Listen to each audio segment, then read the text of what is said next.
devil, and I am here to do the devil's work. We all go a little mad sometimes.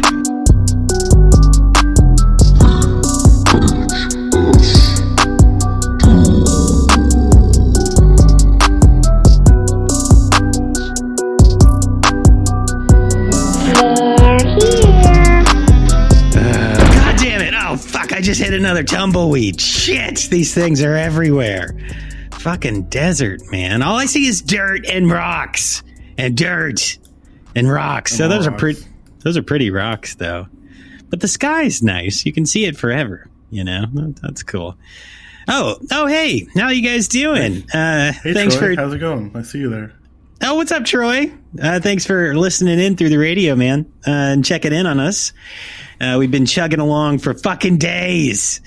The ghost of the Subaru is still running strong, though. Now that I got all of the corn out of the car and the gas tank and everything like that. You told me that it would run on corn, dude. Like, what the fuck? Corn gas. I was shoving corn stalks in the tank, man. Wait, are we supposed to make it into, like, ethanol? Okay. So I was supposed to, like, liquefy it. I was putting whole corn stalks in there.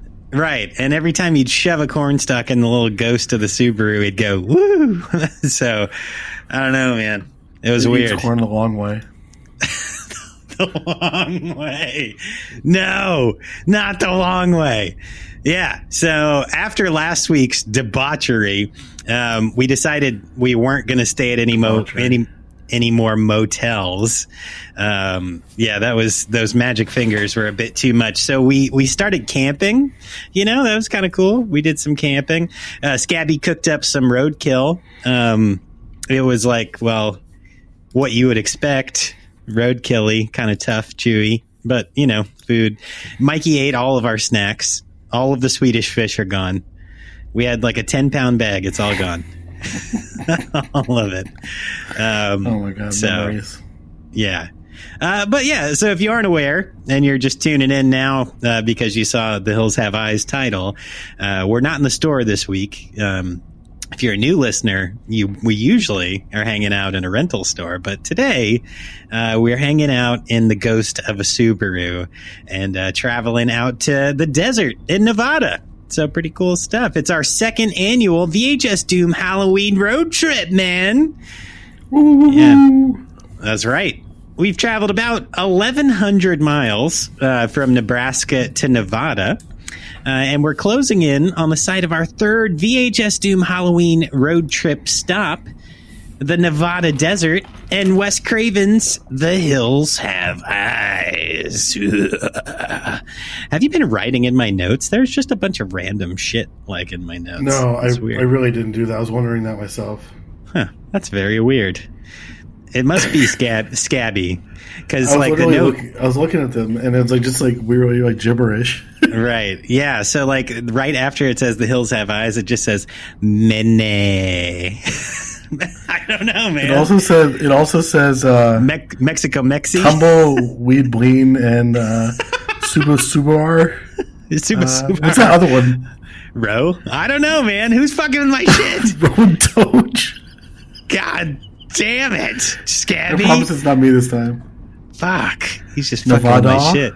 Nevada. Yeah, and like the distance, we've traveled about 1,700 miles. What? What is that? Oh my god.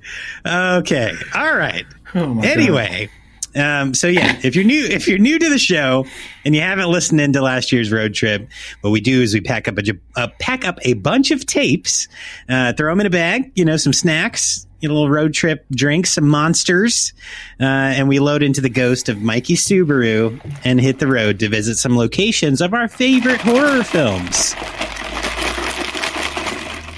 Where did you get a drink? We stopped at McDonald's like 10 minutes ago, dude. Did we? Was I asleep? Yeah, Scabby was supposed to wake you. He didn't ask. He told me you didn't want anything. I really could have used some non-roadkill food. Okay. Yeah, sorry about that. Well, now I'm going to be cranky for the rest of the fucking day. Scabby says it builds character for you. Builds character. Scabby can eat a fucking dick. Okay. Anyway, as always, this week I'm joined by my... Say to me. Oh, God damn it. Fuck off, man. We're trying to get this episode done. No more scab tabs for you, bitch. Hey, no, come on. Eat you. All right, I'm sorry. Okay, all right. Yes, juicy roadkill meat. Thank you for building my character. Okay, so as always this week, I'm joined by my ever nefarious, dastardly can-cracking, and always awesome co-host, Mikey Mutant. What's up, buddy? Hi, Mikey. Oh, God damn it, he's still in here. Fuck. Get I think he's in the trunk. He hides in the trunk. Jesus Christ! Why can't we get rid of He hides under the spare tire. Holy fuck! Christ, man! I can't get rid of that fucking doll to save my life. It's like a fucking disease. Anyway, okay. He hides under the spare tire. That makes sense. Yeah, he would fit in there. This tiny little doll arms and legs. Yeah. So, how you been, buddy? I'm good. Just reading the chat as Troy said that. I don't know. Same old. But I'm just, I don't know. Hang out with kids. It was a 3-day weekend, so Sammy was home. He went back to school today. Okay. I don't know. Watched a couple movies. I actually watched 3 movies this week. I listened to the Mutant City Horror episode of Hideous also recently. I thought it was really good. Okay, nice. Yeah, I know Paul didn't really like that movie, but I like that movie. I think it's funny. I mean, when Full Moon at its worst is like my favorite kind of shit. Anything Charles Band can do with like little like creatures or like dolls, I love. Yeah, right. Yeah. Yeah. I know Paul was not a huge fan. I only listened to like the first half of that so far. But yeah, he was like, what the fuck? I don't know. He's like, what did they pick this week? Right. Yeah. It seems like Alan is doing the picking lately, which is cool. So shout out Alan. Good choice, man. Good choice. Yeah, keep picking the ones he doesn't like. I like to hear it. Nice. Nice, man. Cool. What was I say? I got this. Awesome ass set. Dude, look at this. Christmas Gremlins. Oh. Christmas Gremlins. Nice. All right. It's like cool. 2 of them. Yeah, and I got that. I got Jason from the 6th movie. I've been it's been a while since I picked up any more like horror figures, so I got that. I got Shorty from Killer Clowns, which is on my shelf now in my room, my other room. Cool. And then what else did I get? Oh, here. Speaking of Full Moon, Totem from Hey, nice. Is that your this favorite? Is actually this Puppet Master? I'd say so. I think that Totem. My favorite is Blade. Blade. I already had them, but I've always wanted the ones from like the original toy line, and I found it in a collector's store in town. So okay, cool, nice. This is from '97. This figure, so it's like I'm surprised I survived. It's like really old packaging too. Nice. Okay, cool. Good shit, man. Just building up my horror stuff lately. Love it. Getting ready to set that studio up. Definitely. I bought some lights. I got a mouse pad finally. Yeah. Okay. All right. But yeah, no, my uncle's coming up in like a week and a half to help me put together a desk he got for me. So it's pretty cool. But yeah, cool. So what'd you watch? Yeah. So I watched Stuart Gordon's Dolls from 1987. Really cool killer doll movie. It's one of my favorites. Brian Usna produced it. And then the next one is The Dead Pit by Brett Leonard from 1989. Cool zombie movie. I feel like it's really underrated. Morticia did a song for it. I think so do you want me to announce it or no? What? Like the little review things we're going to be doing? Well, I'll be doing for the YouTube channel? Yeah, you can if you want, or you can do it later. Whatever. I'll do it right now since I'm talking about the movie anyway. So I'll be doing little, like, maybe 30-minute episodes for our YouTube channel of, like, small, like horror movies. So the first one's going to be The Dead Pit. I just watched that the other day for the 100th time. Nice. Yeah. It's one of my favorite ones. The director of this also directed Lawnmower Man. Yeah, but it's really good. So pretty much the whole thing is, like, this woman's in a mental institution. She can't really remember anything. There's zombies, and then she finds out through like therapy and like visions that like something weird happened to her, and like one of the zombies is like sort of is like related to her. It's all crazy. Okay, and then the last one is Thanksgiving from last year from Eli Roth. Nice. It's part of the Grindhouse movies as a trailer back in the day. Right. But they just made the movie last year. I thought it was really good. I just wish there was a little bit more kills. Oh, yeah? Yeah, I haven't watched it yet. It's on that long-ass list I got. Yep. But yeah, I'm cool. there too. I still need to see Long Legs. Oh, fuck. I saw there was a bunch on Shudder that they added, like Absurdity. I heard it's good. Not Absurdity.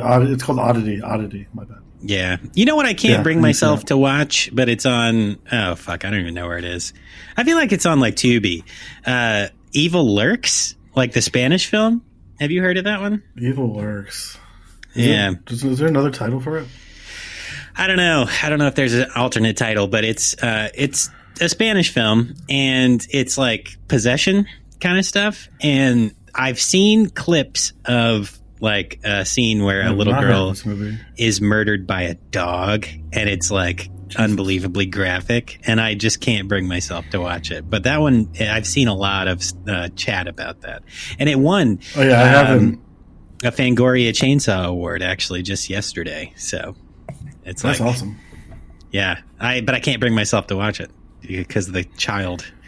Yeah, I just did Shudder again. I had for a while. I didn't have that service because I had like other services, but since we have Netflix free now through like Katie's phone, whatever it's called. I watched. I also watched the documentary about Guar called "This is Guar." It was really good. Nice. Oh, we got to go to the Guar bar. If you could have come to Richmond, we could have gone to the Guar bar. They're from here, so yeah. But then COVID happened. Yes, yeah, that did ruin a lot.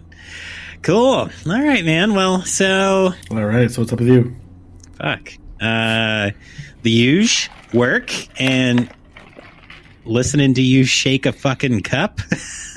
Is that your can crack today? Son of a fucking shit. Yeah. Anyway, work, home, doing stuff with the kids. Oh man, Baby Doom's getting big, man. Real big. He's huge. He's got a big ass head, big old fat man. So he's got his doctor's appointment. It's all of like the evil energy that I'm filtering into him, because he's a little demon baby. His horns have really solidified. So, his teeth are coming in sharp. So you got to be careful. Keep your fingers away. Oh my God, dude. So you can cut this if you want, but Amelia had the worst poop explosion of all time yesterday. So like, did it get in your beard? No, dude. It was under her clothes. It went up all the way up to almost her neck. Oh my God, that's the worst. I hate it. We had to like spray her off in the shower. Right, and she's like, ah! Yeah, I know how that. No, she was actually chill with that. That was the funny part. Oh, that's good. That's good. But if it was Sammy, because Sammy hated the bathroom first. Yeah. I feel like the worst. Well, Carla would probably say something else because she's dealt with a lot of blowouts more than me. But we had him in the bath, and he shat himself in the bath.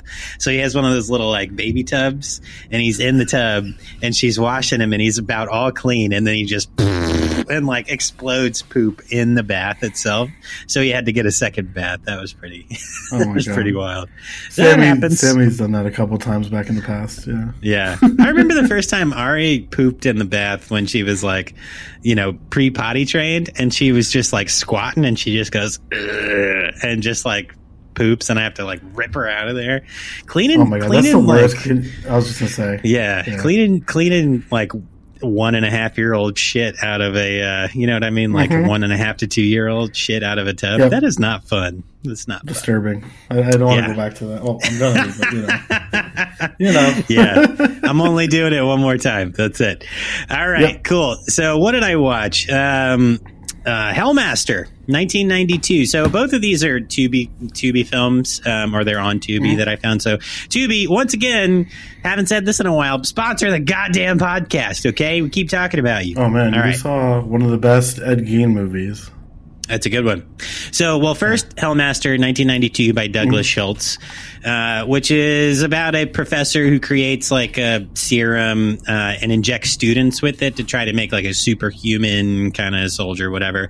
Really good makeup effects in that one. There's like a bus that has a cross attached to it that's filled with like zombie nun priest things in the beginning, which is really creepy. So that was fun. And despite it being like 1992, it the way they filmed it made it feel like it was like an early 80s, almost 70s 80s ish feel to it, which was kind of cool. So that was a fun one. And then the second one I watched was Deranged from 1974 by Alan Ormsby and Jeff Gillen. Now that is a play on the Ed Gein story. It is Ezra. Intense. That's one of those like demeaning mothers from the beginning. Every woman you meet's gonna be a whore, like that kind of thing. And dude, it's like it's fucked up. It's really fucked up. He does a lot of messed up shit. But that last girl, man, that really got under my skin when he had her strung up. Yeah, no, the last one, the like friends, his friend's son's girlfriend that he hunted. So he like hunted her through the woods and then like strung her up naked upside down and gutted her. Holy fuck. That one was bad. So yeah, anyway, Deranged 1974. Check it out. All right, that's what we did. That's what we watched, and now it's time to get you guys checked back in from last week. I'm a little bit nervous about calling the store this week, though, man. I don't know. I'll do it. Okay. All right. See how Balthy's doing. He's gonna say some vile shit, dude. Maybe. We have like no signal, dude. It's like, oh god. Okay, here we go. Yeah. It's up in them hills. God, Jesus Christ. Wait, what? So wait, my phone's ringing. Oh, he's calling you again? Hello? Hey, Mikey. Wait, how do you know when I'm calling you? I don't know, man. I just get a feeling. And then one of the slave kids says, like, you should call Mikey. And I'm like, shut the fuck up. What? Whatever. Slave kids? Do you need me to tell you the movies that these people brought back? No, I want to know why. So they why could are get there their slave children kids? out of the jail? What jail? Well, so what's happening? I don't really understand money, so I tell our customers if they give me their children, I'll let them take the movies home, and then I put the kids in slave work camps for us. Slave? What are they doing? What do we need slave work camps for? Well, to restock the shelves, to serve Pamela and her needs, and to take care of Ice Pick's jail cell. It's very practical. Hey, shut up! Stop crying! Shut up! Okay, yeah, I got the movies though, so I gotta give back this one child to this person, so let me tell you what they brought back, okay? Last week you went with Salem's Lot from Tobe Hooper, 1979. Looks okay. This one's rewound. Alright. What? Next, Stand By Me. What a fucking awful movie. Rob Reiner, 1986. Yeah, this one looks good. We need to talk after rewound. I'm talking. I'm sorry, what? No, not you. Oh, I thought you were talking to me. Wait, what'd you say, Mike?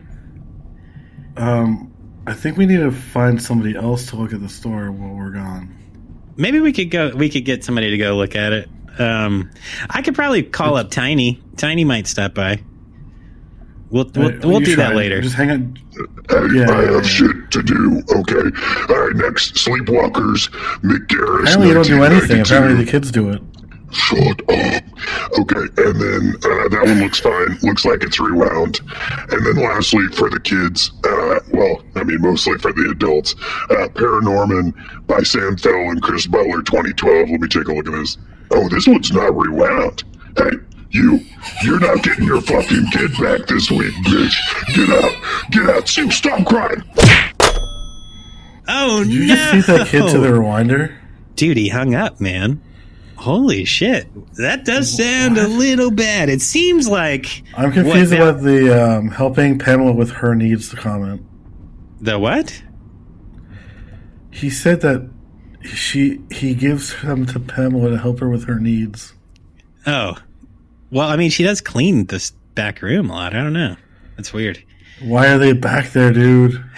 Oh yeah, that's the bad part of the store. Fuck. Yeah, we gotta get somebody to check in on him. So it sounds like what he's doing is when the customers come in, he's like, okay, you want your movies? You got to give me your kids, and then he keeps them for the week or something. And then so that last tape wasn't rewound, and he didn't give back the kid, and then he hung up the phone. And I wonder what's happening. And it sounded like he was feeding the kid into the rewinding machine. Oh, Jesus. Should we send the ZPD over to do a routine check, or will that be bad for Hugh? Probably. I think you have to call them now. We'll do that a little bit later. We'll do that later. Hey, you know what? I'll do it. I'll do it right now. Okay.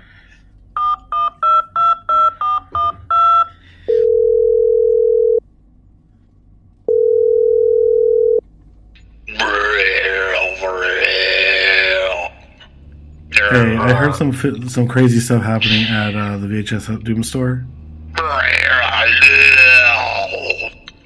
There's a demon and a zombie head. They're causing trouble. You got to go over there now. I think they have weapons. All right, bye. Wow. Yeah, they're not very helpful.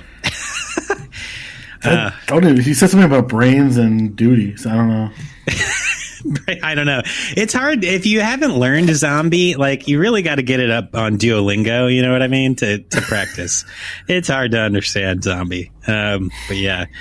Okay. Well, I'll call Tiny. I'll call Tiny a little later. Troy says no one rewinds the tape better than Child Slave. See, that's why I love Troy, because he's it's the little hands. Yeah, it's the little teeny tiny hands.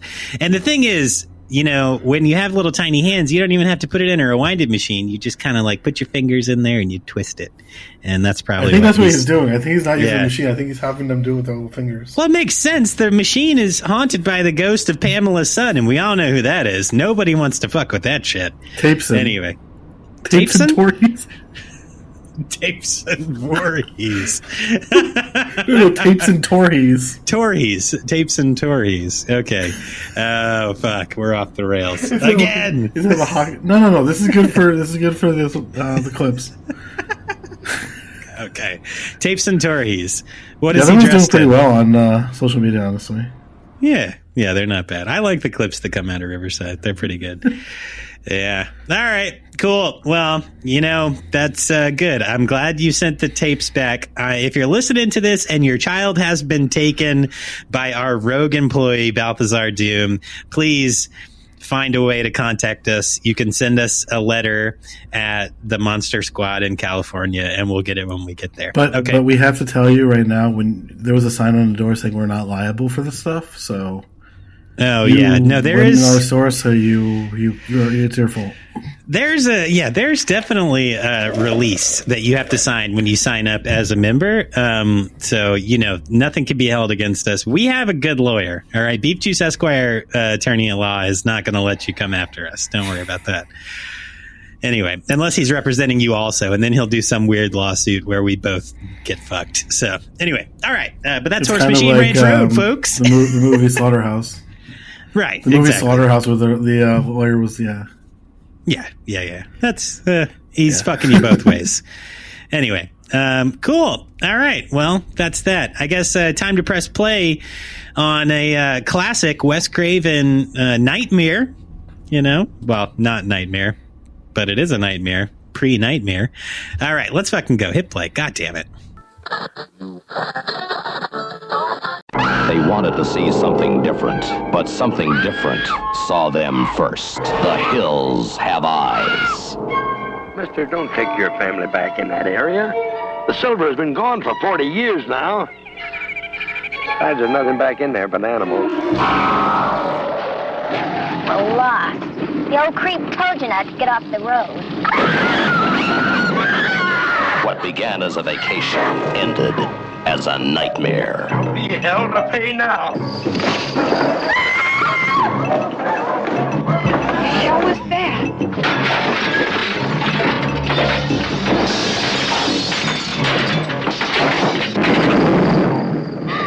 Turn the lights on, please. She thought she knew what the world was all about. But nothing prepared her for this. The hills have eyes. Oh, you going with my baby? Get out of the way, bitch. A mother fighting for her child loses it in the worst possible way. I hit him with a tire iron and I split his face wide open. That was a bad mistake, but I come back for you later, girlie. Why are you doing this? The story of an American family who lost everything except the will to survive. Murdered, raped, burned, but not beaten. The hills have eyes. The story of one family's refusal to die. I'm gonna get those animals. The hills have eyes. A night of terror. A day of vengeance where no one was spared. No one. Kill the babe! Kill me! The most shocking, terrifying film you will ever see by Wes Craven, writer and director of The Last House on the Left. The hills have eyes. The lucky ones died first.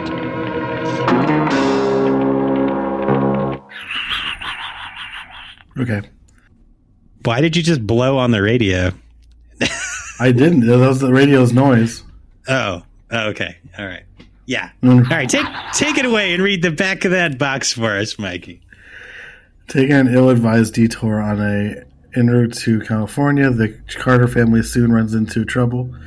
When their RV breaks down in the middle of the desert, stranded, the family finds themselves at mercy of a group of monstrous cannibals lurking in the surrounding hills.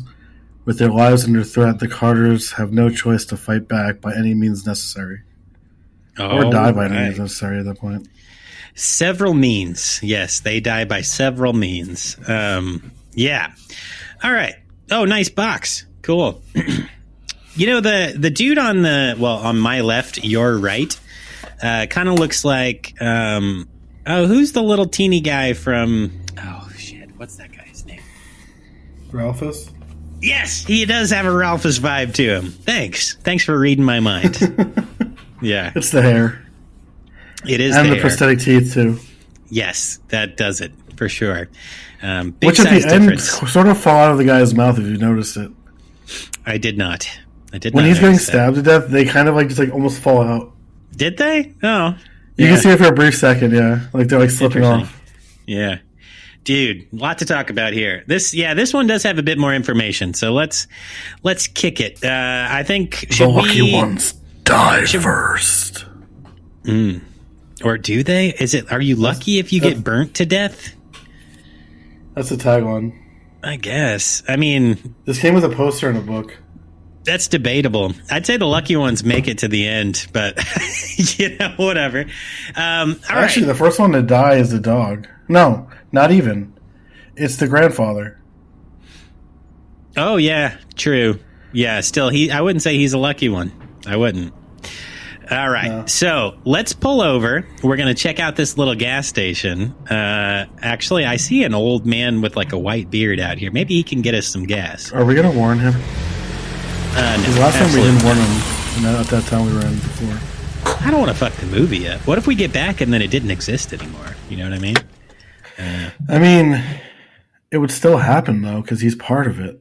Oh, hey, old timer, how you doing? Hey, Good Fred, to see you. how's it going, Fred? Didn't hear you. I was just cleaning up. Give you what I got. Ain't got much. I'm just closing down. All right, dude. You folks go right to California and have a good trip. Stay on the main road now, you hear? Stay on the main road.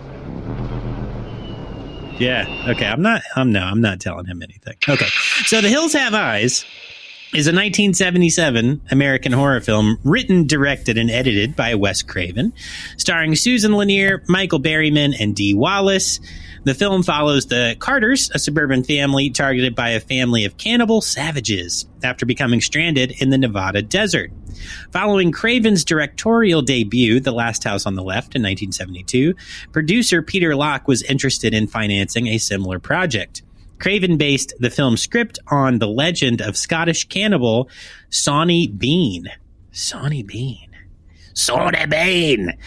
Which Craven viewed as He's illustrating... Danny Man's best friend.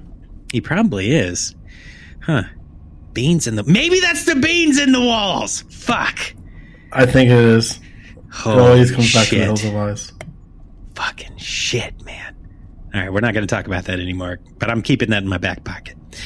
Which Craven viewed as illustrating how supposedly civilized people could become savage.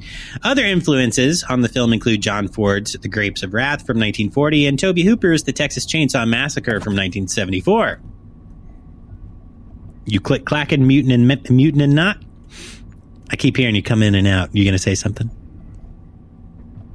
Click, clack, click, clack. Yeah, I hear that click every time that you do that.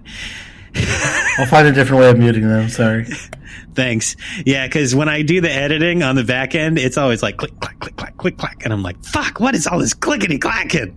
This time I realized. All right, cool. The Hills Have Eyes was shot in the Mojave Desert. The film's crew were initially unenthusiastic about the project, but they became more passionate due to Craven's enthusiasm and came to believe that they were making a special movie, which obviously they were. The Hills Have Eyes earned $25 million at the box office and spawned a franchise. All subsequent films in the series were made with Craven's involvement.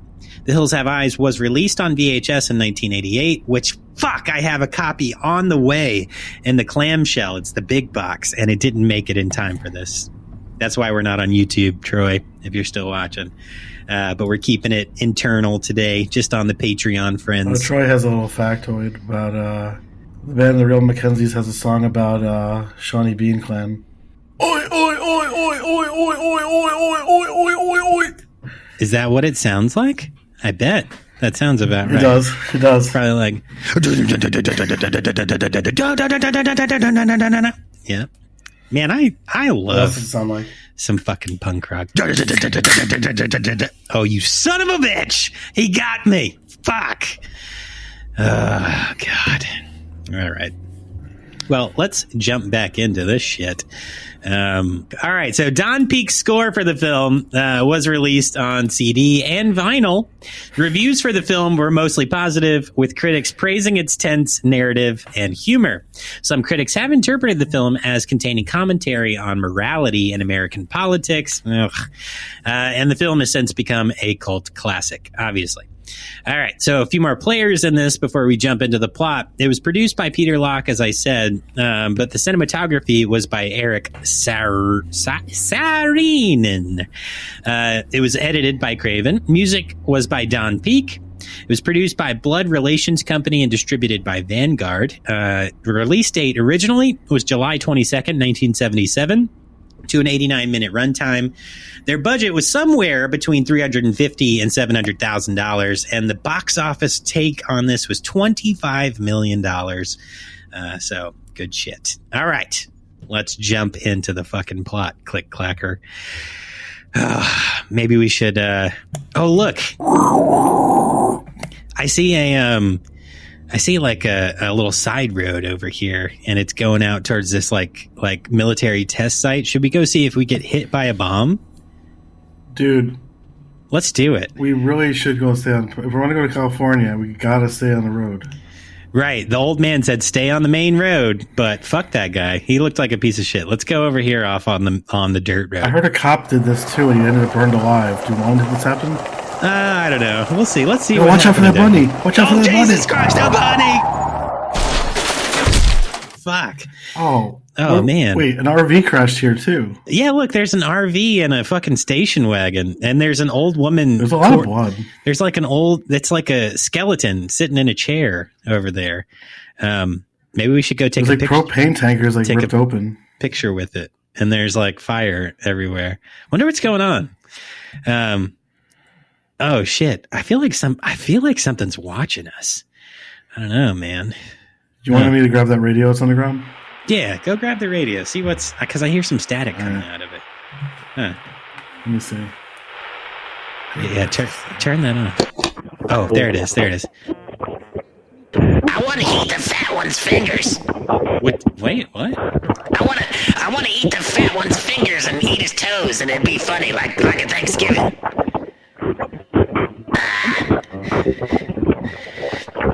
I'm gonna fuck the one with the beard. you in the ass. I think that thing's broken, dude. What? Jesus Christ! What are these? Dylan. These hills have eyes. Who's behind you? Oh fuck! Oh my God! He's wearing feathers in his hair. Get away from me! Oh fucking shit! Is that Papa Jupiter? Oh, no, you can't eat my toesy woesies. Get away from me! Oh no! You just pushed Mercury off the rocks. Yeah. Oh, thank God they fell and died. Oh man. Huh. Let's just kind of just like secretly walk away real quick. Should we take a tab or two? We should have when we like crashed. Probably. Do you have any extras? Yeah, here you go. Oh, thank God. All right, cool. Now, thankfully, our buttholes are not in danger of the hill people. All right. So, and I want to keep my toesy woesies and my fingy wingies. So, jumping into the plot. That needs to be the end of the episode. No. My butthole was saved from the hill people. All right. So, the Carter family is traveling on vacation, towing a trailer en route to San Diego. Parents Bob and Ethel are driving. Bob is a racist asshole. Accompanied by their children, Bobby, he's a dick, and very incompetent. Brenda, very incompetent. Yeah. Eldest daughter, Lynn, Lynn's husband, Doug, Lynn and Doug's baby daughter, Catherine, or Katie, and the family dogs, Beauty and Beast. Holy shit. In Nevada, they stop at Fred's Oasis. That's what that store was called back there, Fred's Oasis. Mm-hmm. It says it like painted. Yeah, yeah. So they stop at Fred's Oasis. The fucking dog runs in. They see he's got a bag of shit and he's ready to take off. And then they get back in their car and Fred's like, "Don't fucking go off the main road. Just go to California, you stupid fucking idiots." And they're like, "We want to go to a silver mine for our silver anniversary." Ruby arguing with her grandpa. Oh, yeah, sure. Yeah, so Ruby is trying to get him to take her out because he's planning, Fred's planning to leave, do an escape, right? And leave for good. Ruby wanted to go with him and he said no, right? Because nobody would accept you in the real world, which doesn't make a lot of sense. Yeah, she had some funky teeth, but she was okay. If she got a haircut, she'd look fine. I don't know, whatever. But so the cop, he's a retired cop, the dad. He decides to say, fuck Fred, and I'm just going to go try to find the silver mine anyway because I am better than everybody.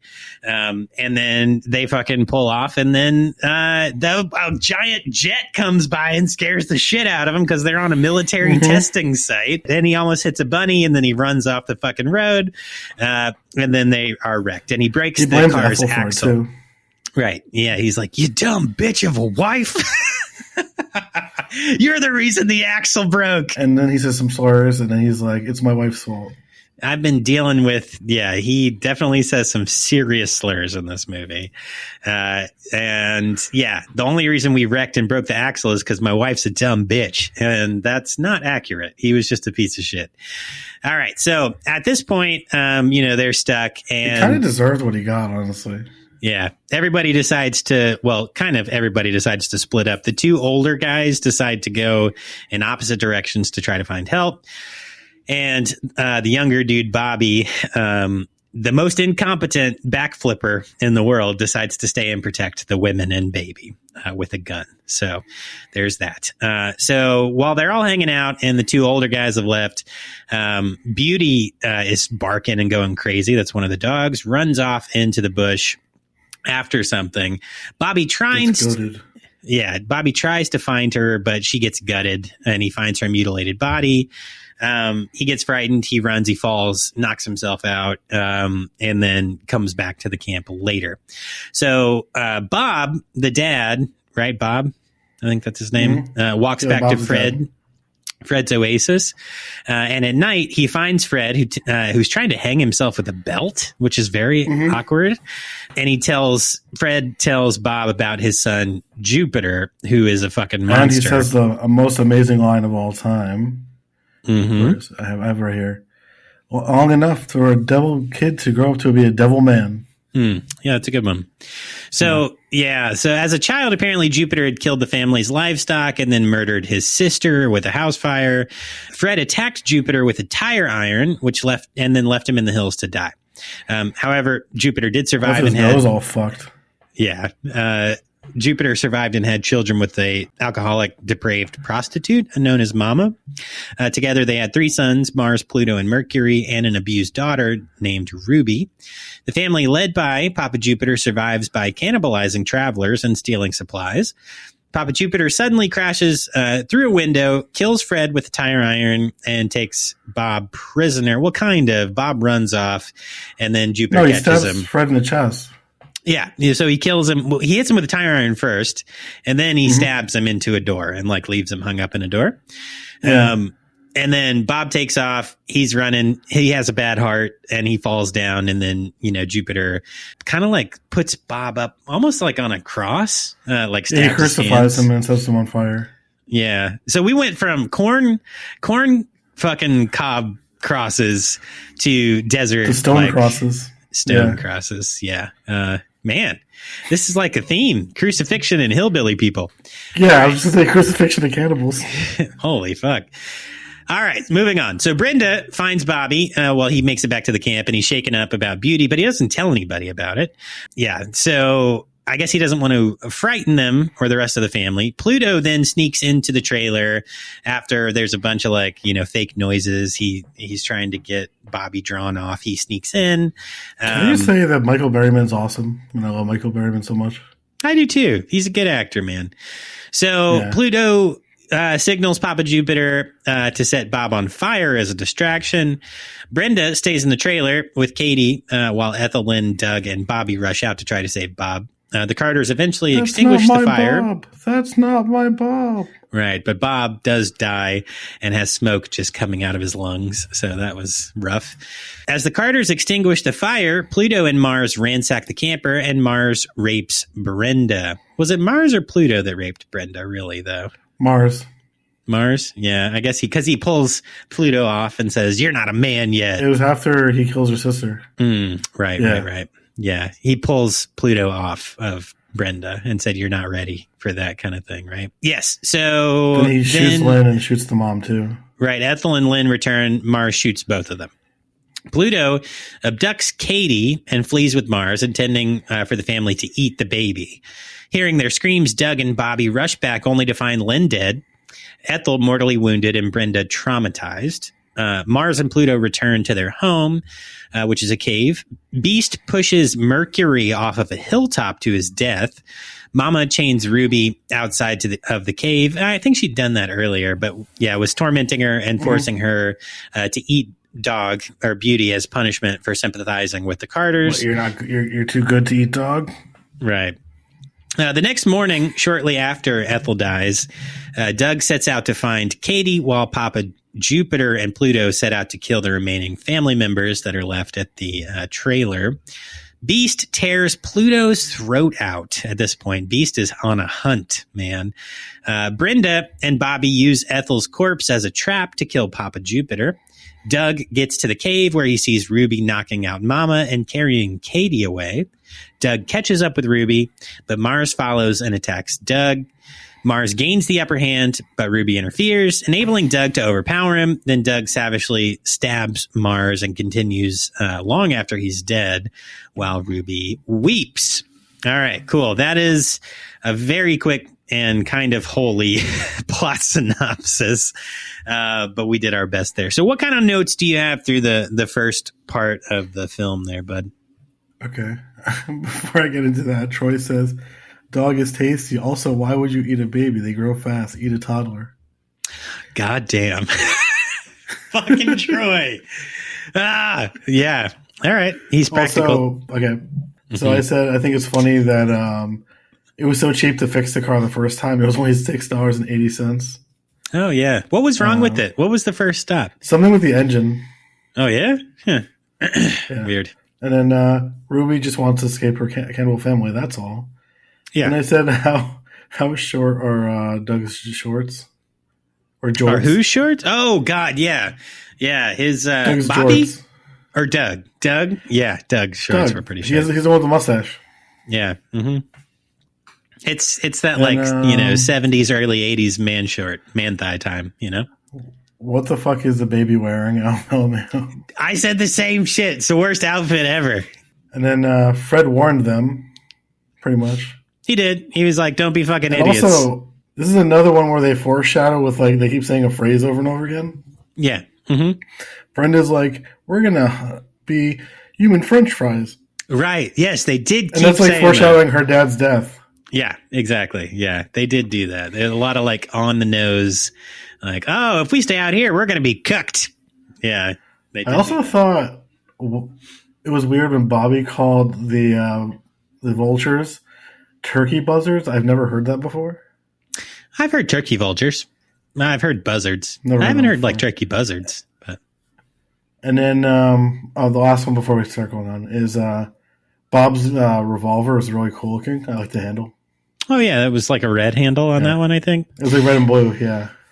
Yeah. So my thoughts there in the first little bit. So I did love the Shadow Hills, like, intro. Like, I do like the look of that. That's a very cool. It's very, Western style, And that whole, like, Western, almost ghost town. So, like, in the beginning, they're showing, like, Fred's compound, and it just kind of looks like, an abandoned old side of the road Western kind of town-ish kind of thing, and it just creeps me out, man. Ghost towns are terrifying.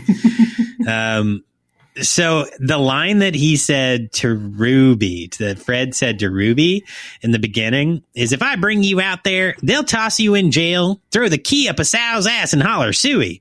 And I was like, man, this is some creative writing. Like, that's a creative line. Like, who? All right, Wes Craven, man, you're thinking about some stuff. He was a teacher before he was a film director. Oh yeah, I didn't know that. Interesting. Yeah, so that was a good one.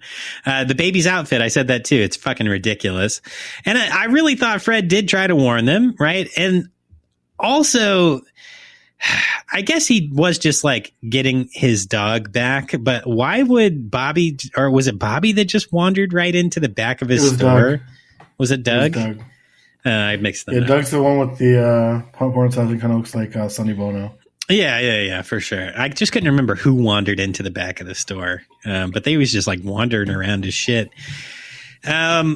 Always trust your fucking dog, man. If you got a dog and you got a good connection with the dog, and the dog's like, this shit's fucked, like, just listen. Be like, yeah, this shit's probably fucked.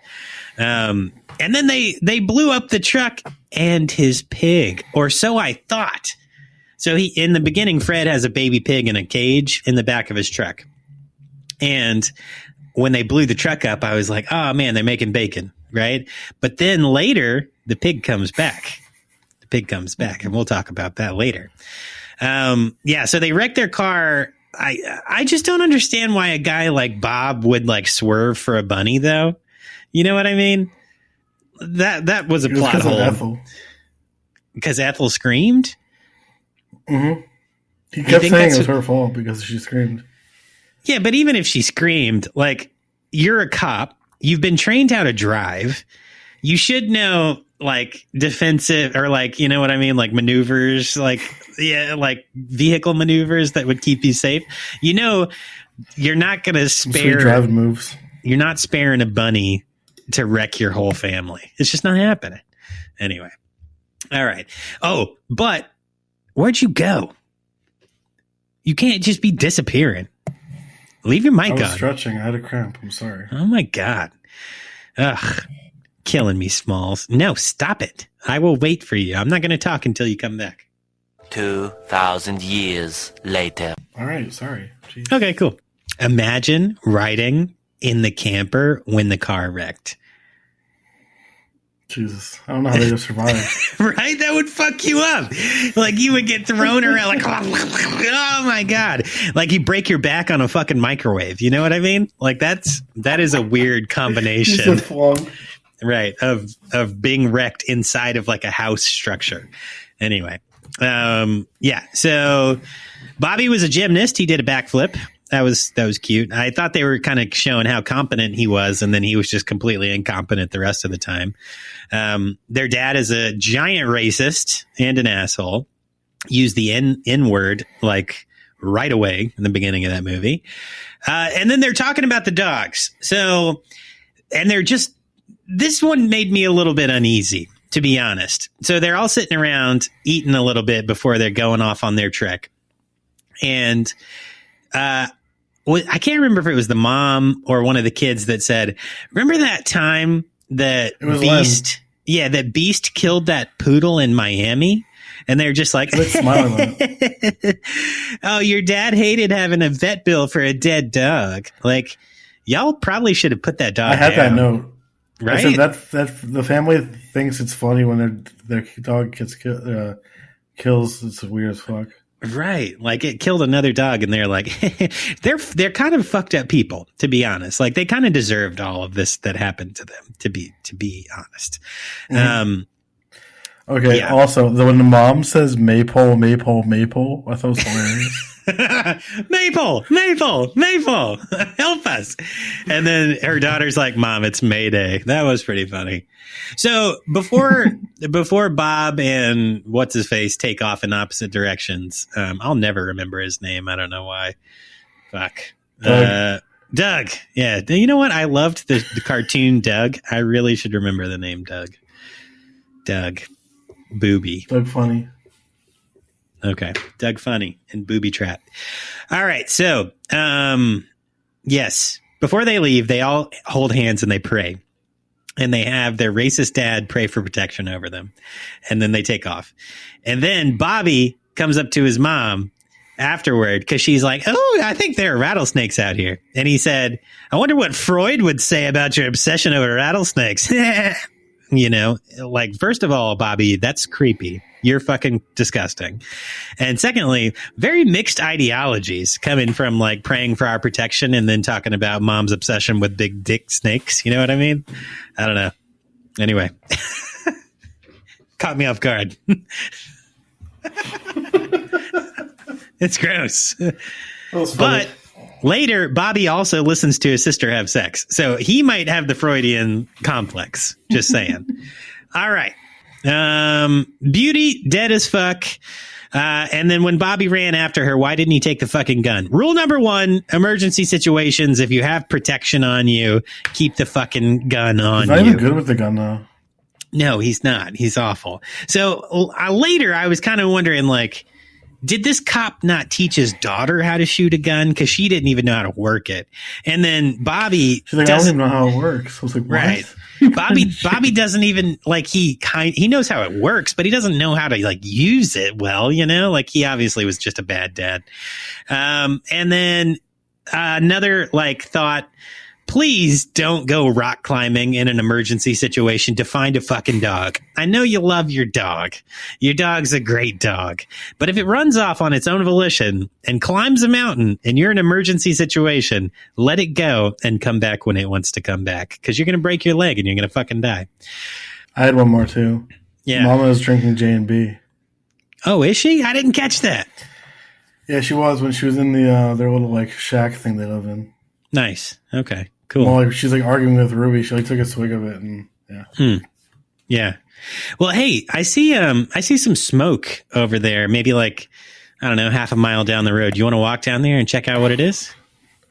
No, I'm good. You can go. It smells bad. It kind of smells like cooked meat, smoked meats. No, it smells like rotten flesh. Smoked meats. You know what I'm saying? Let's go check it out. I'm a little hungry. I didn't have McDonald's today. Come on. Don't be a bitch. Want some bacon? Don't be a bitch. Come on. Let's go.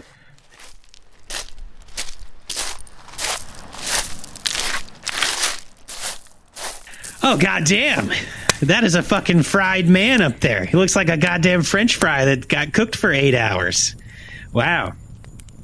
How much would it cost to get you to try that? To try a piece? A lot of money. Like how much? How much would it take for you? He's already $10. Dead. God, that is so much money. Who has $10? Fuck. Oh man, I don't even know. I wouldn't at all. That's disgusting. I thought you'd do it for like 50 cents or something. Yeah, no. Don't eat human, people. Don't eat human. We're not advocating cannibalism here. Well, I guess I don't really want to stand right here, though. It kind of does smell funky dory. So, do you want to head up into the rocks? Let's go rock climbing, man. There's snakes up there, dude. Yeah, but scab tabs. Wait, do you see that guy? He's siphoning gas while those people are having sex in a car. Oh yeah, yeah. Should we warn them? No. Wait, why is their brother watching? Oh yeah, he's jerking off. That's weird. Huh. Bobby is a fucking creep, man. Gross motherfucker. Yeah, he is. He's jerking off watching his sister have sex. What is up with family fucking and fucking cannibals? What is happening on this road trip? God damn it. Ugh. I want to say one quote that Mars says to Brenda. Baby fat, you fat, fat and juicy. Mm. I wrote that one down too. That was a good one. All right. Well, hey, come on. Let's go up in the rocks and we'll watch from a high, like up high. Watch what's going on down there. Come on.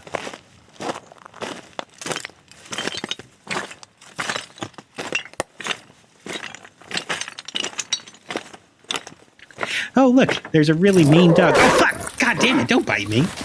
Get out of here, little cunt. Oh, I didn't write this down, but I see you have a note for it.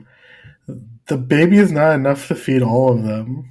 And they're talking about like being a Thanksgiving turkey.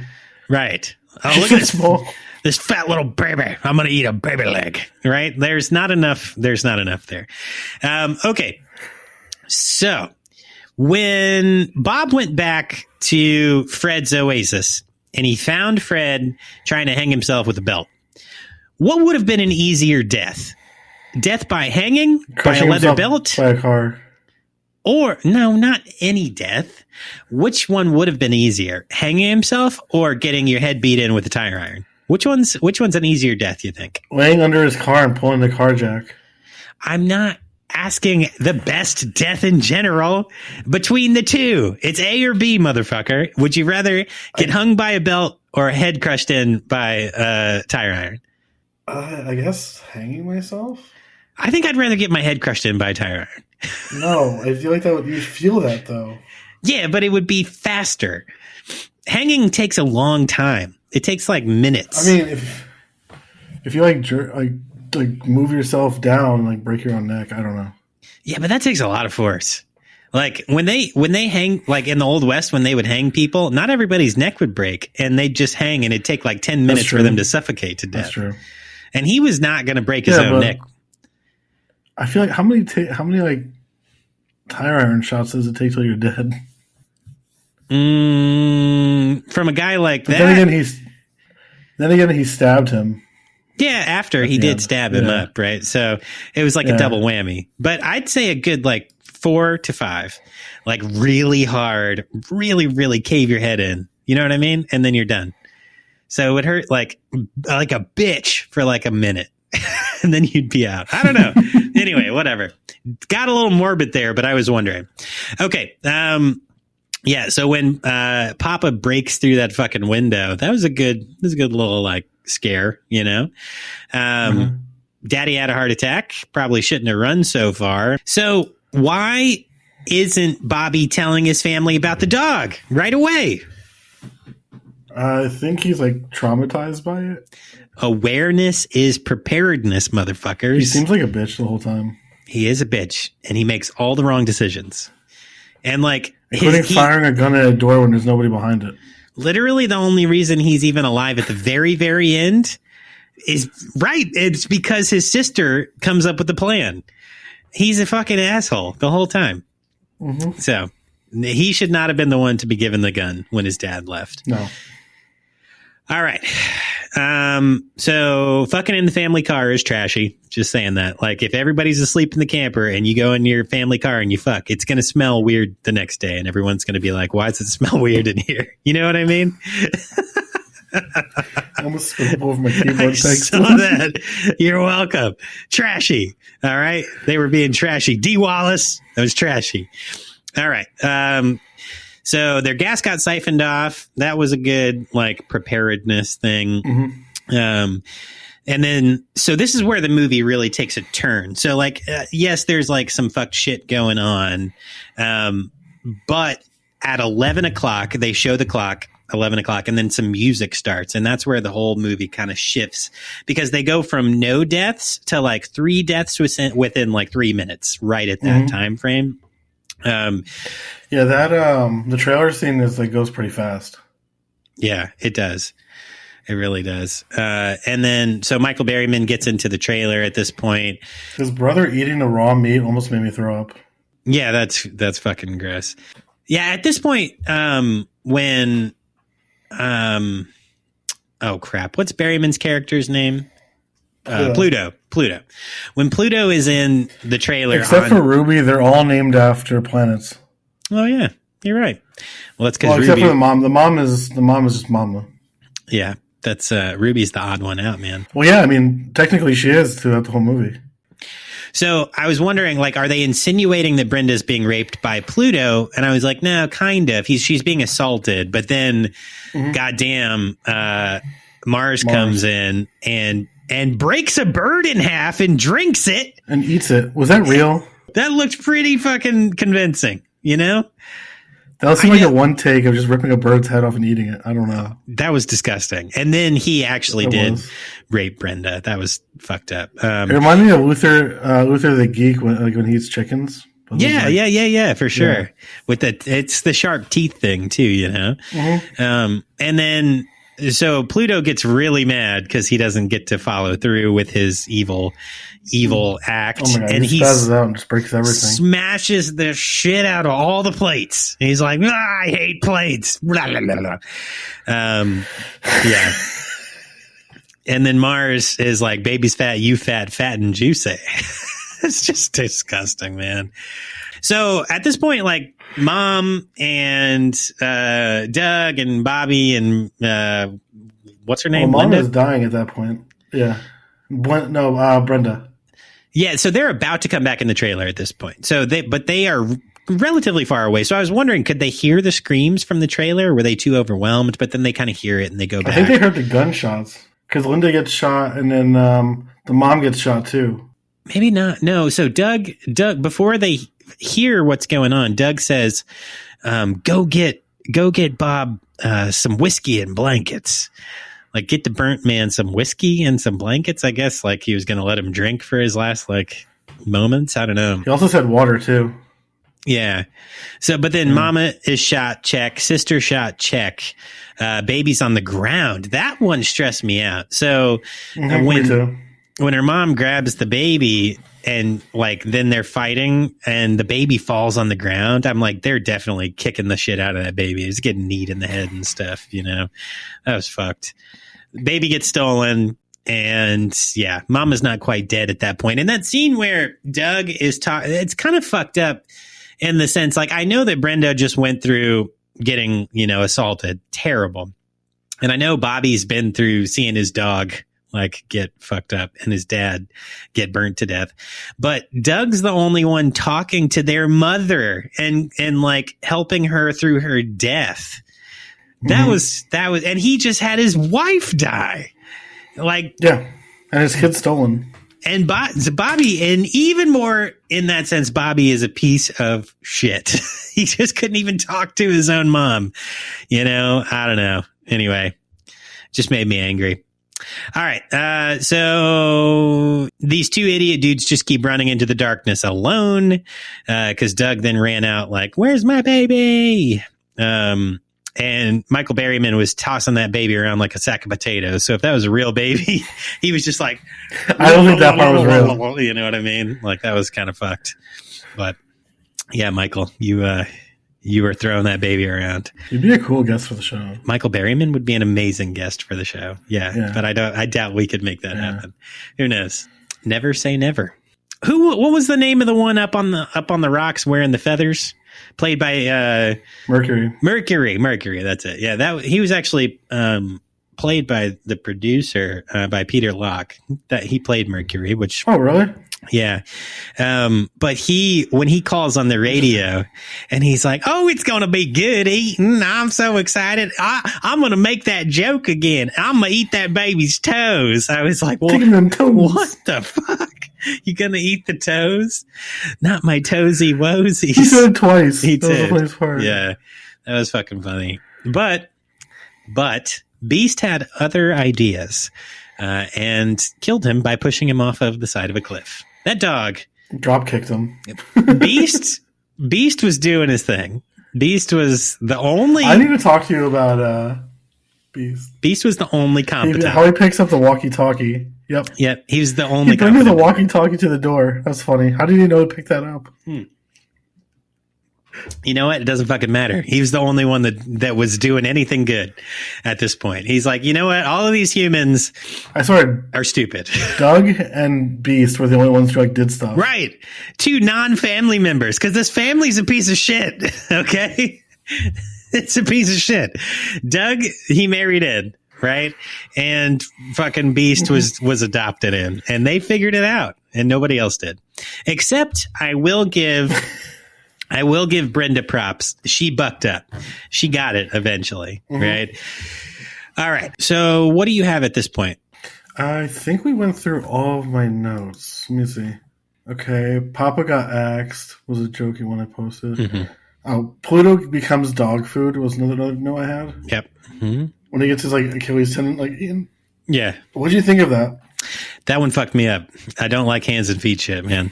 That I was like, oh God, he's pulling on the bone. What a fucking asshole. Oh my God. Yeah. I was rewatching it before we recorded, and I was thinking like, I'm gonna ask Dylan this question. Yeah, it was gross. My next note was I like fixing people good. I wrote that one in there too. Yeah. So he was talking to Ruby and he's like, I'll fix you, girl. I like fixing people good. Right? Like that was fucked up. Yep. At first, I was like, I wonder why they wouldn't keep the baby and like add another member to the clan. I guess it would be another mouth to feed, but that's what Troy said too. Yeah, I guess it would be another mouth to feed, but they were obviously all aging up, right? Like, and you either let your family die out or you bring in new, younger people to help you through your old age. I don't think that Papa and Mama. There's only so many sisters and brothers they can go through to repopulate them. Right. I don't know that Papa and Mama were the most had the most foresight when it came to that, but you would think so. But I think they visited that theme in the remake, right? Yeah, like they were bringing people in to continue their line. So anyway, I thought they would touch on that, but they did not. They were just going to eat them baby toes. Okay. I'll eat the brains of your kids' kids. I have that note too. Yeah, that was a good one. He was like, you're flaunting your life in front of me. Is that what he said? Maybe you could find out on IMDb. I like that quote a lot, the whole thing of it. Yeah. Where he's like saying that just because he exists in front of him, he's like showing off in front of him. Right. They're eating him at that point, right? They're eating the dead, burnt up cop. Yeah, he's just talking to the head at that point. Right. So at like this little dinner, I guess I'll call it, Mars was like, I'm gonna go back, I'll rip his lungs out. And Papa just turns and says, you do that. And I just made me laugh. Doug starts running through the desert in the daytime at this point, looking for his child. Understandable. But I'm just going to tell you now, running through the desert, even without cannibals chasing you, it's just a good way to die. Just don't try to conserve, your energy, your water. I don't know how much water they had out there. I don't know. Don't run through the desert. Brenda is a wreck. Poor thing. She was really having trouble pulling it together. And Bobby's still a major fuck up. But at this point, Brenda bucked up and she said, we got to get out of here ourselves. And that changed the tone for her. And then time to kill baby. That's what Papa radioed back. So they were about to stab the shit out of that baby. And boom! Baby pig comes back because Ruby had switched out the baby with a little baby pig, which would not be possible in any real life scenario because the pig would be going, well, no. Right? She blew up she helped Mars blow up that car. I'm guessing she got the pig out before that. Right. No, I'm saying the pig made its show again. But if you wrap a pig in a blanket and you hand it to somebody, do you think they'd be fooled that it's a baby? It's going to go. Right. It's going to sound like all your favorite bands. I don't know, man. Yeah. Troy said, I got a feeling Mama and Papa were brother and sister, and the kids were siblings and cousins. Could be. Yeah, cousin fuckers, husband wives. We're coming back to that theme again. Grandfathers and sons. Right. Yeah. I am your grandfather and your father. Respect and your father, grandsire, father, and brother, sister. Yeah, it was all bad. It's all bad. Ruby, though, kind of a good person. That's right. So she handed off the pig instead of the baby. And then at this point, when they used their mom's body as a decoy, I just thought that was fucking wild, man. Like setting your mom's dead body up to like be a trap. Her eyes were so creepy. They were. That was wild. Yeah, but too bad they were out of gas. And Bobby, once again, like a fucking asshole, had used gas out of a gas can to try to light a tire on fire instead of putting it in the car or checking that they needed the gas in the car. You know what I mean? He's a fucking dick. He's stupid. Well, he wasn't paying attention when he was watching his sister have sex to like see that on the other side of the car they were siphoning gas. Right. He was too busy wanking it. Right. Yeah. So Bobby kind of looks like Mark Hamill. Random note. I wrote that down. I think he looks like Chris Pines. You think so? I was getting a Luke Skywalker vibe from him in some lights, but yeah. So. Oh, my other note was when Doug puts his fingers inside of Mars's wound. That really creeped me out. Oh, that was a good one. Yeah. Okay. Oh, so gosh, I don't remember her first name, but the girl who played Ruby, her last name was Blythe, I think. Had Peter Locke, the producer, pick up the snake first. I just saw this as like a random note, and I thought it was funny. So, she had to pick up the snake to hold it to Mars to like bite his neck. Well, that's a real snake. They didn't use a prop snake. Yeah. So there's a shot where I think it's in the alternative ending. I watched both. Alternate ending where you can see them like picking it up with a stick before she grabs it. Right. Yeah. So she did, but she said, "I'm not touching that snake unless you touch it." And so the producer of the film had to touch the snake first for her to feel comfortable doing it, and he did it, and they both did it. So, and then Doug went on to stab the shit out of Mars, and I just thought it was an odd ending. Honestly, at this point, because like he stabs the shit out of him, and then he just sits up.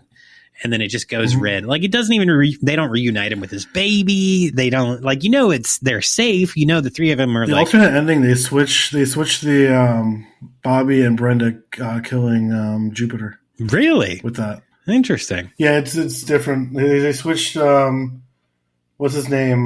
Doug killing Mars, and then the other one first. It's like, yeah, interesting. Huh. Yeah. Wonder why they did that, but yeah, I don't know. I just felt like it ended quickly. So like I said, this movie has weird pacing. It like goes from 0 to 100 right in the middle, and then it ends in like 5 seconds, and it's like done. That's my favorite Drake song. Huh? 0 to 100 right in the middle. That's my favorite Drake song. Oh, okay, nice. All right. That joke didn't land. God damn it. No, sorry, I didn't. That's okay. Not a Drake fan, to be honest. Me neither. So I don't know if I could. I could be like, oh, okay. It was a joke because he has that song 0 to 100. So I was just like saying it was 0 to 100 right in the middle. Okay, gotcha. 0 to 100 right on the baby oil. It's my favorite Diddy song. All right, I'm just kidding. Take that out, Dylan. All right, moving on. Holy fuck. 0 to 100 years in prison. Okay. Fuck. Okay. There's nowhere to go out here. That's my problem with being out in the desert, right? So what else are we going to go see? You want to go in their cave? You want to go check out their cave? Or you want to go hang out with the rattlesnakes? Or should we just keep sitting here? I'm going to go back and steal their J&B.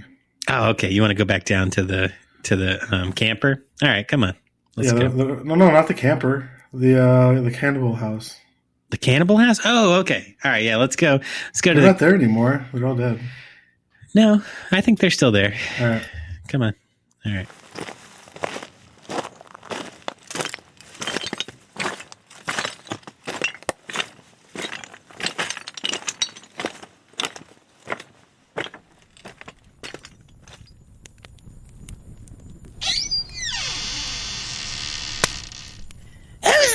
to have mice outside of my house. What, the dog's not good enough for you? Dylan. Oh, my Dylan, God. Gross. help me. She's chasing me. Oh, She's chasing me. let me grab that butt, boy. Oh, my God. Mama's Dylan, horny. grab the shotgun. Grab the shotgun Okay. from the ground. All right. Okay. Hold on. Oh, fucking shit. Hey, lady. Leave my friend alone. Oh, Jesus Christ. She just flew like 87 feet in the air. You took her head completely off. Oh, man. I busted out their rock window. Fuck. God damn it. It's something like glass. It's rocks. Yeah, it's rocks. It's just rocks. Okay. All right, cool. So we have a lot of production notes here, so let's run through this as quick as we can. I'm gonna mute myself for this one. We're not gonna go anywhere else because there's a lot to talk about here. So, Wes Craven desired to make a non-horror film following his directorial debut, The Last House on the Left, from 1972, because he saw the horror genre as constraining. However, he could not find producers interested in financing a project that did not feature bloody violence. Craven's friend, producer Peter Locke, was interested in financing a horror exploitation film, and Craven decided to write the project due to his monetary issues. Craven considered collaborating with Sean S. Cunningham, another fucking badass there, on a horror children's film based on Hansel and Gretel, but Locke wanted the film to be more in the vein of The Last House on the Left. According to Steve Palapoli of Metro Silicon Valley, the finished film still features elements of Hansel and Gretel, specifically its portrayal of people getting lost in the wilderness and setting a trap for their tormentors. Palapoli, also noted the witch from Hansel and Gretel and the villains from Hills both try to cannibalize children. In writing the project for Locke, Craven decided he wanted something more sophisticated than Last House on the Left. He added that he didn't want to feel uncomfortable again about making a statement about human depravity. The Hills Have Eyes is based on the legend of Sawney Bean, as we kind of mentioned briefly earlier. Searching for a story to film, Craven began looking up, quote, terrible things at the New York Public Library. While going through the library's forensic department, Craven learned of the legend of Sawney Bean, the alleged head of a 48-person Scottish clan responsible for the murder and cannibalization of more than 1,000 people. What interested Craven in the legend was how, after Bean's clan was arrested, they were tortured, quartered, burned, and hanged. Craven saw the treatment of the Bean clan as supposedly civilized people as paralleling the clan's own savagery. Does the punishment fit the crime, I guess? Craven decided to base the film on the legend.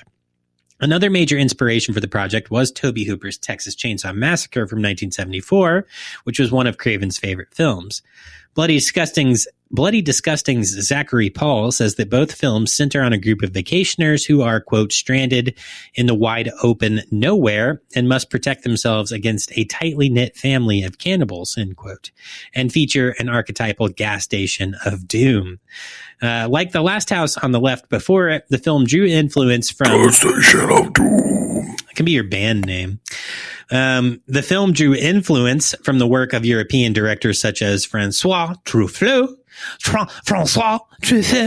and Louis Brunel.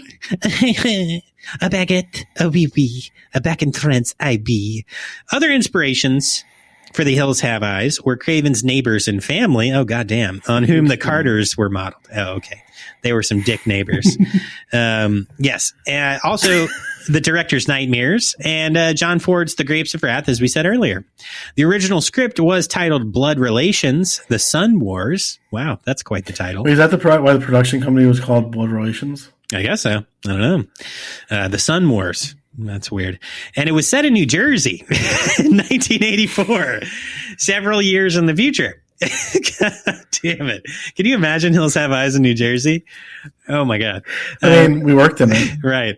Yeah, we did. Ramsey. As Locke's girlfriend, Liz Torres, often performed in Las Vegas during this period, Locke saw a lot of desert landscapes as the film was being written and suggested that Craven set the film in the desert. due to budgetary constraints, the film was written to have few roles and to be set in few locations. Originally, the film was to end with the surviving members of the family reuniting at the trailer site, signifying that they could move on with their lives. Craven ultimately opted for an ending where Doug stabs Mars as a disgusted Ruby watches, as he liked the role reversal that the ending had created. Craven also wanted the two families in the story to be mirror images of one another, believing that this would allow him to explore different sides of the human personality.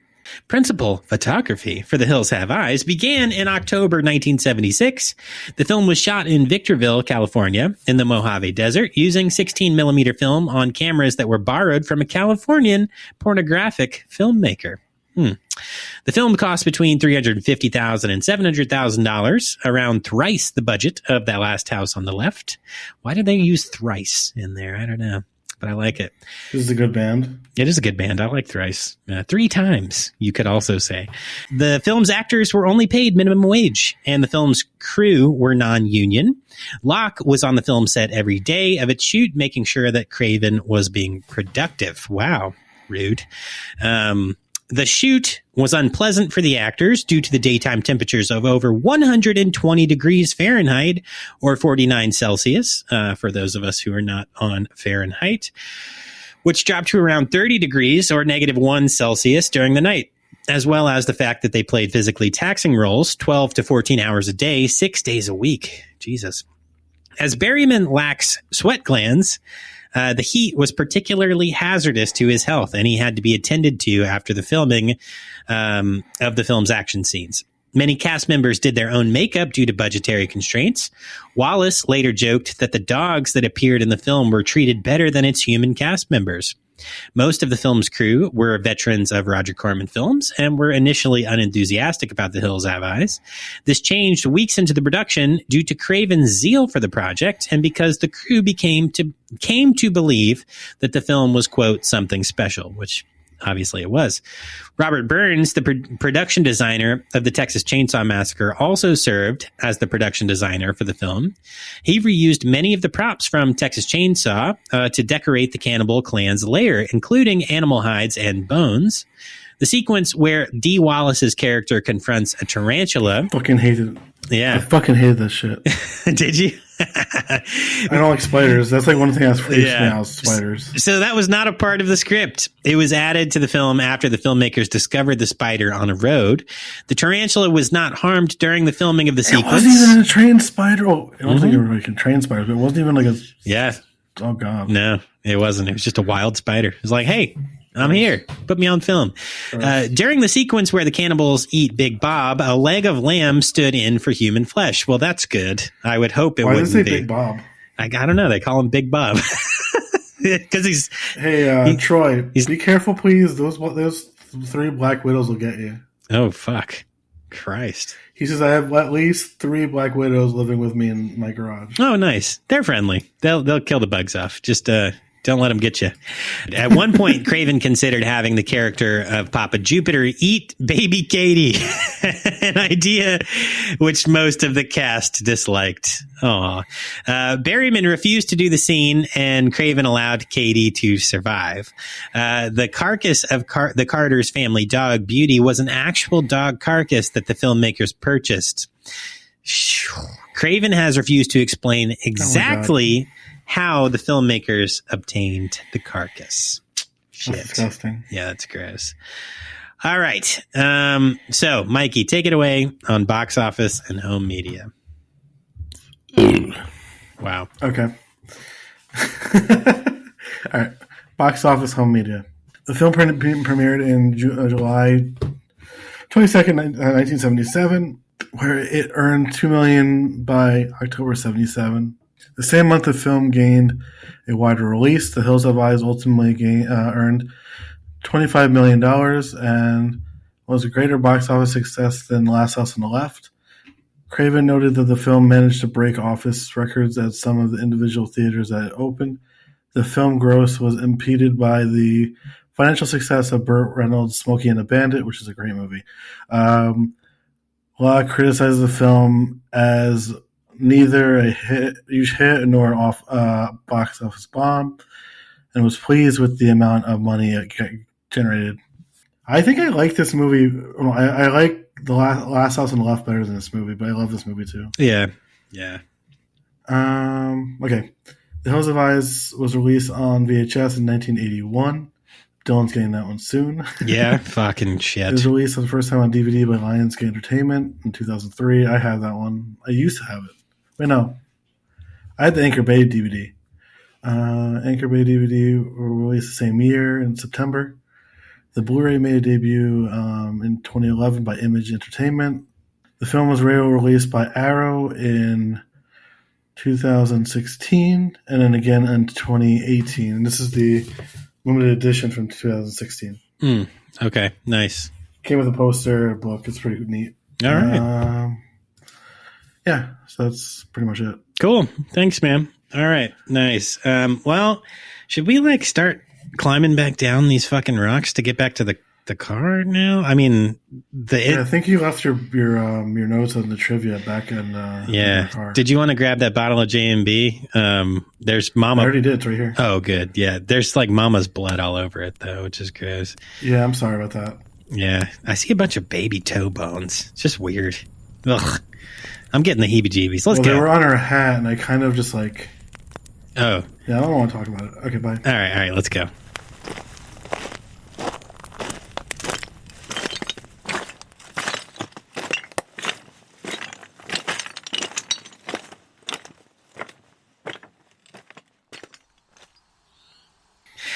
All right, cool. All right, I got my notes now. So some trivia notes for you guys before we get the fuck out of this fucking depraved desert. Wes Craven. Oh, I'm so thirsty though. Wes Craven was in part inspired. What are you drinking? Where do you keep getting all this liquid? I'm parched and dying in the desert, and you're over here. I also have this one too. You son of a fucking bitch. Okay, all right. So Wes Craven. Open the trunk. Fuck you. Don't tell me what to do. There's is that kid's body from last week still in the back of the car? I don't know. You were supposed to take it out. Yeah, but I don't think we ever took it out. The car was. I put my 24-pack of Monster on top of it. I thought it was empty. What, the body? That's why it tastes weird. Oh no! Are you drinking? You're drinking human soup. Oh my god! Call back to the fucking Wrong Turn 2 episode. Mikey loaded up his cans with a bunch of blood soup. Oh fuck! All right, let's get this trivia out of the way, and then you're gonna go shit your pants. All right, Wes Craven was in part inspired by an incident that happened to him while taking a motorcycle trip with his wife.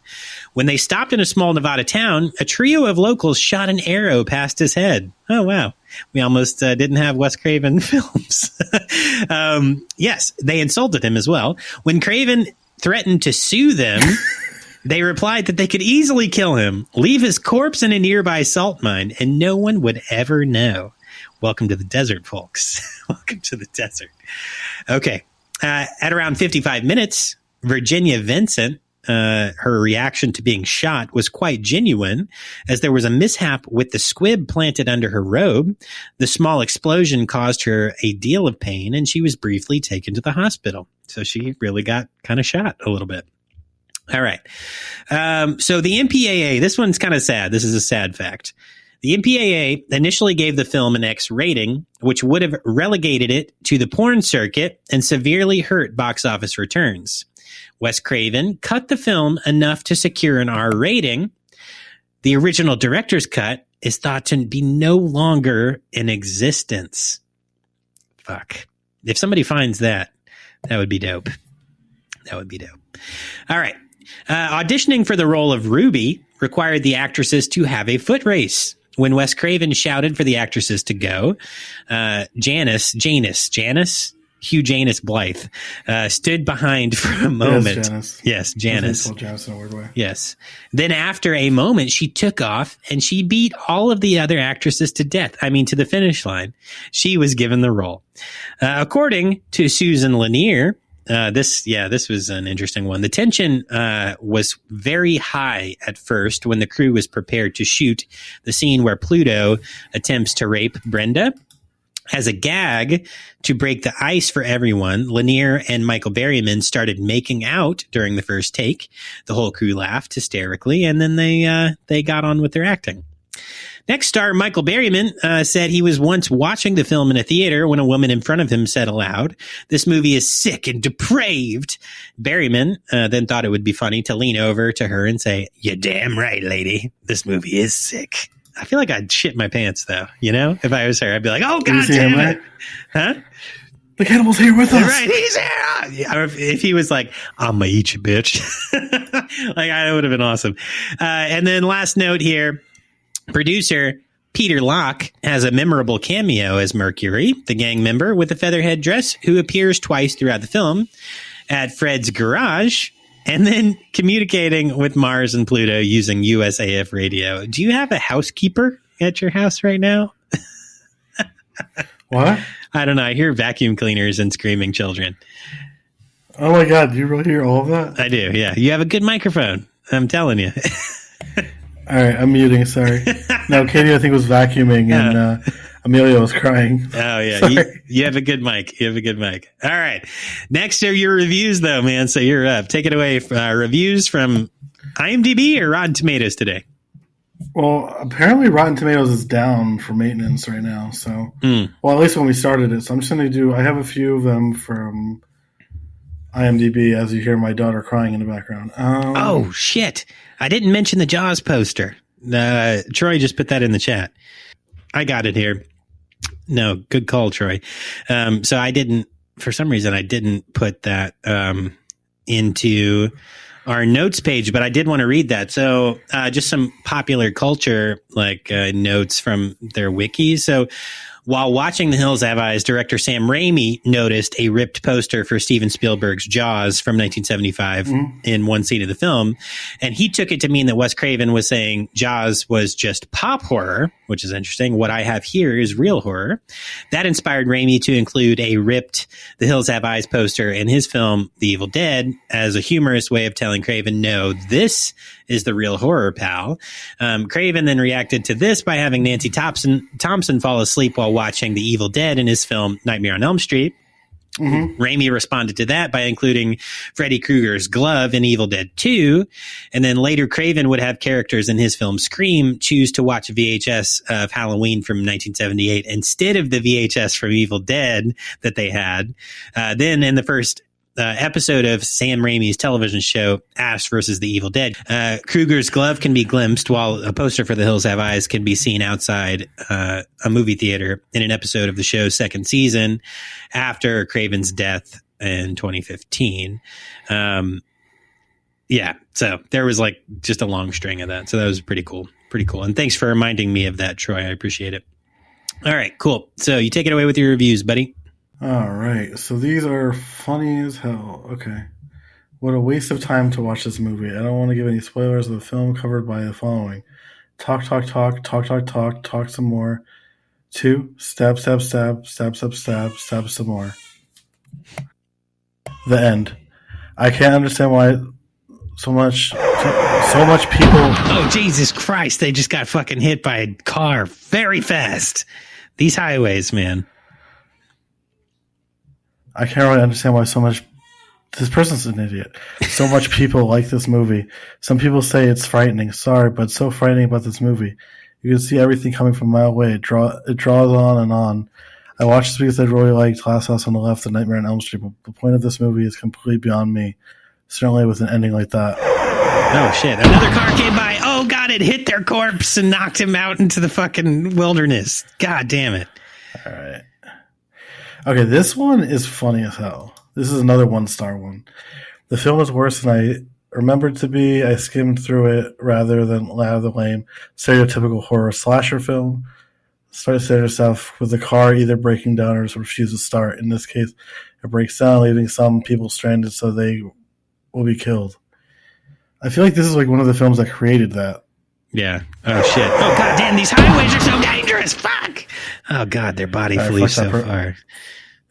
Yeah, fuck that person. All right, so let's get some 10 stars. Okay. All right. A classic. This was a Wes Craven classic. Very brutal. This one goes down for me as one of the best horror movies of all time. Oh, nice. Okay. Hey, you know what? Thank you so much for you. Oh, God, Jesus Christ. Wow, these highways. We got to get out of here. 10 out of man. 10. Fuck. This is the last one. That's weird. We're still in the middle of the desert, too. Anyway. The Hills Have Eyes offers a provocative look at what a human will do once they're threatened. Holy shit, here comes the ghost car. Fuck. Oh, my God. Holy crap. It is so dangerous to give your reviews out on these roads, man. Out in dim hills. You're the one standing in traffic. I'm standing here on the side. I don't know. My shoes have been sticky since last week, so it's hard for me to get exactly where I want to go easily. All that corn juice. All that fucking fire. Yeah, that was all right, so that's it, friends. Let's get the fuck back on the road. We got one more stop left on our Halloween road trip, and I think you guys are going to like it because we're not visiting any more cannibals or any more hill people. We're going right to California. California. For a horror comedy this time. Yeah, that's right. One of the best horror comedies of all time, Monster Squad. That's right. Monster Squad. Wolfman has nards. Yep. All right, cool. So do you want to call Balthy or whatever? Or, because they need to grab their popcorn, okay, candies. I'm really scared. Sody last pops. time he said some weird shit about children being slaves. So like, oh yeah, weird. I'm gonna call him on the CB radio. Give me a second. Oh, all right, cool. What? Hello? Hello? Yeah. What's up? Are you gonna do what we usually do? Are you gonna say the last week's or this week's recommendations? Yeah, I guess so. You got the list over here, I see, so that's cool. So yeah, you two. Scabby faxed it to you. Yeah, I have the facts. You two, step on up. Hand me your two children, and I'll put them in this cage, and you can take these movies. Okay, thank you. In the cage. Wait, I have a question. Shut up. Oh yeah, what? Did the cops come yet? What cops? No, there's no cops here. Why? Balthy. Did you call the cops on me? I swatted you. You fucking narc. That's all right. Even if they came in, I'd just give him Hugh's face, and it's been thoroughly fucked. All right, so this week, you're going home with The Last House on the Left by Wes Craven from 1972. Two teenage girls heading to a rock concert for one's birthday try to score marijuana in the city. Dumb. Where they're kidnapped and brutalized by a gang of psychopathic convicts. That's actually a good movie. I'll give you that. All right. Next. Oh yeah. Let me scan it out because you're giving me your children as payment. All right. Drink Your Blood. 1971. This was our HR guy, guys. Like, what is happening? HR Geiger, what'd you say? Okay. I Drink Your Blood. You're the HR department. Why are you stealing children? For payment. I don't know what you don't understand. I Drink Your Blood, 1971. You take their money, David E. Durston. Yeah, what's worth more than money? Children. Okay, a group of satanic hippies wreak havoc on a small town where a young boy whose sister and grandfather were victimized by them tries to get even with deadly results. You guys have to see the trailer for this. It's like one of the best trailers of all time. All right, next. Death Game, Peter S. Traynor, 1977. An affluent businessman allows a spinster and her young sidekick to take shelter in his home during a storm, where they proceed to seduce and then torment him. Sounds like fun old lady gum job time to me. Keanu Reeves is in the remake of this. It's called Knock Knock Knock Knock. Eli Roth directed the remake. Oh, yeah. Yeah, well, actually, one of the actresses from the original is a producer, so cool shit. Mm-hmm. All right, so next, The Candy Snatchers from 1973. One of my favorite movies of all time. Gordon, True Blood, Querden. That's a weird way to spell Gordon. That's a really weird Gordon, yeah. A nonverbal autistic boy, I have one of those in a cage, by the way, stumbles upon a teenage heiress who has been kidnapped by a trio of young psychopaths who are intent on extorting diamonds from her stepfather. No, he's nonverbal, but he's actually very meticulous when it comes to cleaning all of the tapes. All right, and then lastly, for the kids, or mostly for the family, I guess, because their kids are all here. A cowboy doll is profoundly threatened and jealous. You didn't say the title, Balthy. Oh yeah, Toy Story. Dumb. Tom Hanks. Dumb. Tim Allen. Dumb.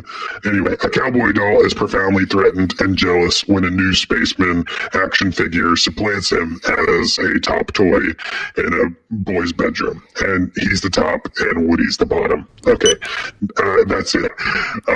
I'll talk to you guys later. Dude, are you sure you don't want... So tell me right now, are you serious or are you joking? You don't want me to steal children as payment now? No, me and Dylan told you to take money. Oh, I really don't understand money. What about, like, blood? Okay, that's fine. Can they pay?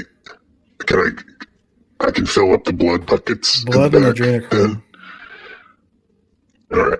What about body parts? No. What about cadavers? No cadavers. Hugh has been saying we should take chicken and oil. We gotta go.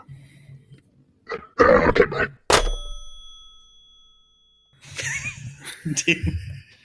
Oh my God.